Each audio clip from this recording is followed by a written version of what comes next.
കലക്കാട് Mundanthurai tiger conservation foundation Ambasamudram range. Welcome to സിൽസ് റൂട്ടിലേക്ക് ഏവർക്കും സ്വാഗതം. ഞാൻ നിങ്ങളുടെ ഡോക്ടർ രഞ്ജിത്ത് കൃഷ്ണൻ. നമ്മൾ വ്ളോഗിങ് സ്റ്റാർട്ട് ചെയ്തിരിക്കുകയാണ്. ഇപ്പോൾ നമ്മളുള്ള അംബാസമുദ്രത്തിലുള്ള ഒരു ചെറിയൊരു വാട്ടർഫോളിലാണ്. അപ്പം ഇതാണ് ദൂരെ നിന്നുള്ള ഒരു ദൃശ്യം. വാട്ടർഫോൾ, ചെറിയൊരു വാട്ടർഫോളാണ്. എൻ്റെ പെങ്ങന്മാർ രണ്ടുപേരും, പിന്നെ മാമിയുണ്ട്, അളിയനുണ്ട്, പിന്നെ ഞാനുണ്ട്. അപ്പം ഇതാണ് കുറ്റാലത്തിനടുത്തായിട്ടാണ്.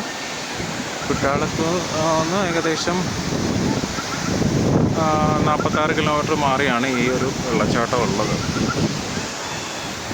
ഒരു ടൈഗർ റിസർവ് ഫൗണ്ടേഷൻ്റെ കീഴിലുള്ളതാണ്. തമിഴ്നാട്ടിലാണ്.